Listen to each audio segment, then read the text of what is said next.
Evelyn woke to discover the golden yellow disk on the horizon had just begun to emerge for the morning. Its light shone dimly at this moment, but would envelop the entire mountainside within that window of passing change which brings life. Time.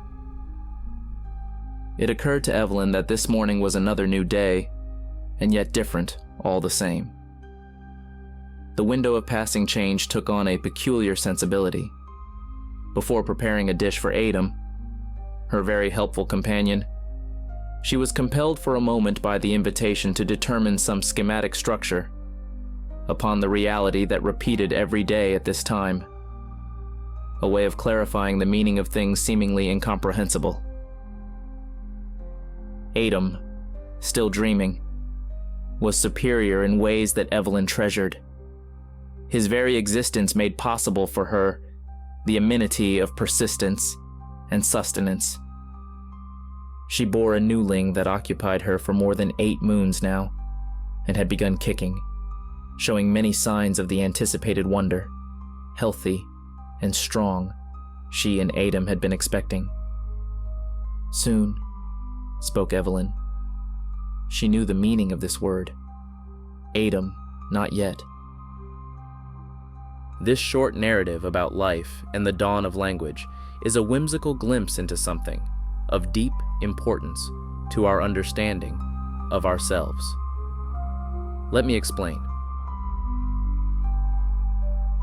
The emergence of language at some point, 6,000 or 250,000 years ago, was introduced by an organizing tendency to give reality a structure and schematic principle that would simplify and make amenable access to good, just, and orderly things, and also create in the community a sensibility of right.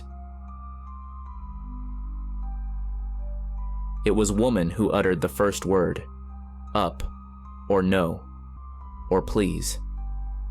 Woman first discovered, and subsequently introduced speech and language into culture, bringing man out of his slumber and humanity into the structural morning of knowledge.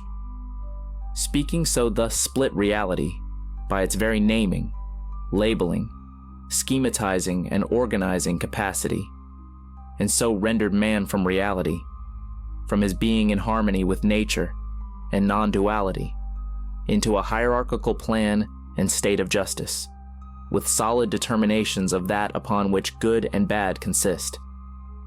Woman encountered language and thrust its schematic organizing magic upon man.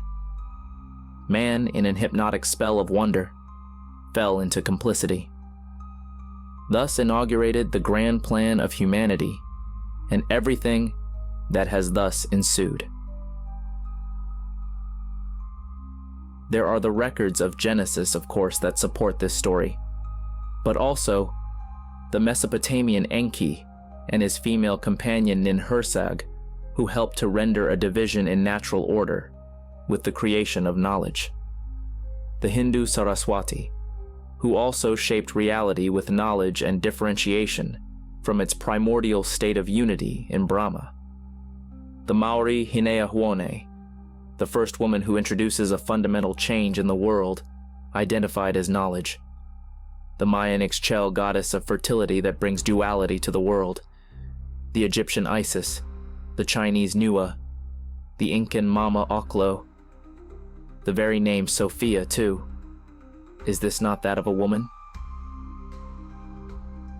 All these women are credited with bringing a schematization into the world, and so rendering asunder a split reality divorced from a primeval wholeness.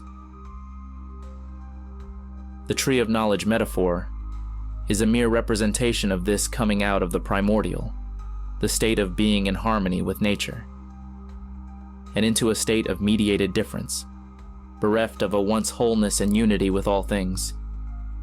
Although man was complicit with all this, it is unlikely to have been a contingent event. The question as to whether man would have ever encountered this schematic difference without woman is unlikely.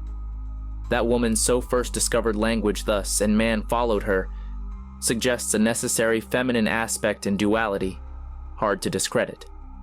And this, rather than that, man may possibly in time would too have encountered language. Independently, most unlikely.